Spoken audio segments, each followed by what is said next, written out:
I'm Paula Williams, and I work with ABCI. We help aviation companies sell more of their products and services. So today's question comes from Anonymous, who asked us to have a look at their website and give them some pointers. Anonymous says that he's been working on a blog for quite a while. He's actually in a specialty aviation training niche, and he says he's been working on a blog for quite some time, and when he first started blogging, he was getting quite a bit of attention for his company and his products and services and things like that through the blog. But in the last little while, it's kind of fallen off, and he's not getting as much attention. They're not getting as many clicks to some of their calls to action, and they're not getting as many phone calls as they used to from their blog. So his question is, are blogs a thing of the past for aviation marketing? I would say they are not dead, but they have changed. And looking at this person's blog, I actually did go into some of the competitive software that we have to show his blog versus other people's blogs to see what the difference was.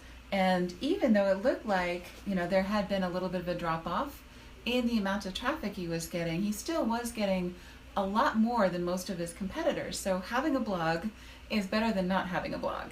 That said, having a blog now versus having a blog in 2005, it's a lot harder to get people's attention. So once again, thank you for joining us. This is Marketing Monday. Thank you for joining us. And if you're on with us live, you're welcome to ask questions or interact with us in any way. Give us a thumbs up, let us know you're there. And we'll also answer questions in the comments if you see this after the fact. So once again, the question was from Anonymous, and the question was, is blogging dead for aviation marketing? So I've got 3 things to say about that. Blogging is not dead, it's just changed. And obviously your blog is still doing you some good, maybe not as much as it used to, but there's 3 things that you can change about that. So the first thing is quality is more important than it ever has been in the past. There's a lot more attention, or a lot more competition for people's attention than there used to be. So you might remember a million years ago when everybody had AOL, and the You Got Mail was like an exciting thing. Nowadays, having a blog is not as exciting as it was in 2010 or 2005. Lots of folks are producing a lot of content, and granted, you've got a nice niche, where there's not a lot of folks publishing content about your company or your type of company, and that's true in most of aviation. Most of us have a pretty niche-y business area where there are 1 or 2 competitors who may be blogging or producing online materials. But for the most part, there's not all that much competition in the specific area that we're in. But you're still competing for people's attention with all of the other things that are online. And if you want to be part of their weekly routine, which is what you want, people pull up your latest article, they get their cup of coffee, and they start their Wednesday, or whatever day of week it is that you publish. In order to stay in that prime time, or to earn that person's time each week, you have to up your game over what it was in 2010. Your articles have to be more interesting, they have to have better headlines, they have to be more shareable, they have to have better images on them. A lot of things have to have been improved from 2010 to now in order to stay in the game as far as blogging goes. So you want to focus on your headlines in particular, and I noticed about Anonymous's site, when I looked at it, his headlines were kind of an afterthought.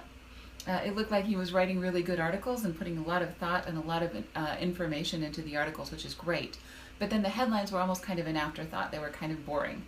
And if that's the case, you're not going to get as much traffic as you would if you put, a lot of the writers, the professional writers that I know, especially writers that write for the web nowadays, put 50% of their time and energy into those headlines and the other 50% into the article, because they know it doesn't matter how good the article is if nobody gets there, right? Okay, so that's thing number 1, quality is important. Thing number 2, your blog should not be about you or your company or even your product. It should be about your customer. People don't care how much you know until they know how much you care, and they only want to hear about one topic, and that is themselves, right? So how does this apply to me, is really what you're after. So rather than writing things about your company or things about your products, you really want to be writing about your customers. So you can write about customer questions, customer spotlights, talk about, here's someone that's using our product and here's a little bit about who they are and what their business is, and giving them a little bit of visibility. Case studies are probably the very best performing blog posts. Here's someone who is using our product and here's the results that they're getting based on, start to finish using our product. So case studies are very, very interesting, and they're also very credible because they show a real human being or a real company that's using your product or service and getting good results from it.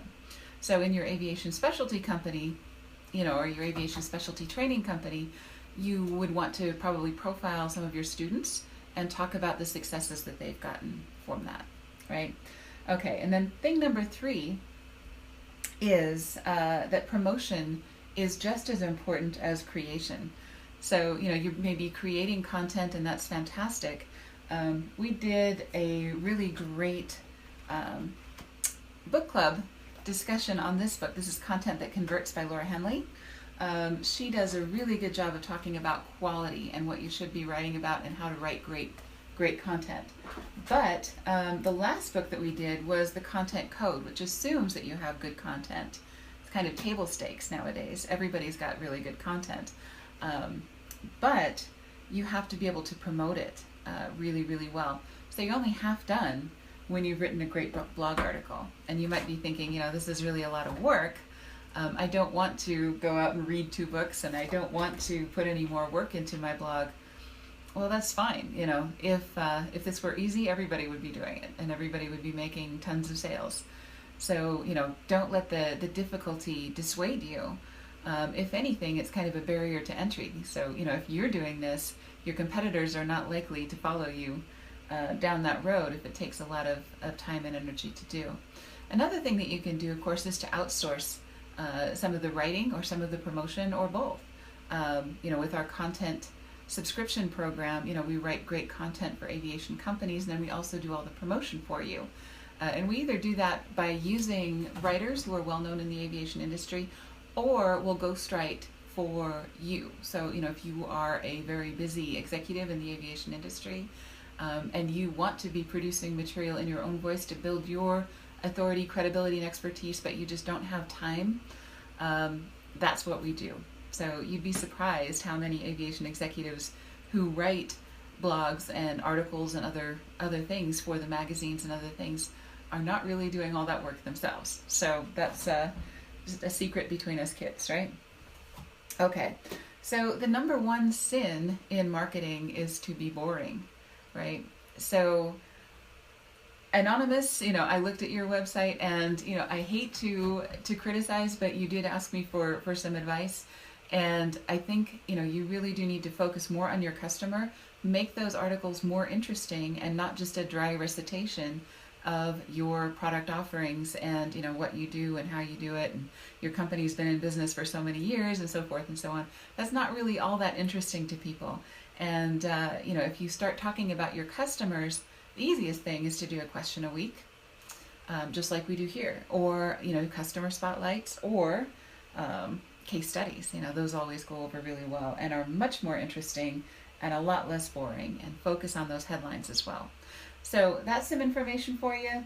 Once again, suggested reading, Content That Converts, make those articles better and more readable and less boring. 2, the Content Code for promoting those articles after you've written them. Once again, after you've written the article, you're only half done. So Anonymous gets our 3rd book of the day, Social Media Guide for Aviation Professionals. We'll send this off to you this afternoon, and you should be getting it within a couple of days. Once again, if you want to submit a question for us, if we use it on the air, you can be anonymous, just like Anonymous that we talked about this week. But if you can send that to me by email, direct message, or however you choose to. And if we use your question on the air, then we will send you our social media guide for free. So thank you for joining us for Marketing Monday. Have a great week.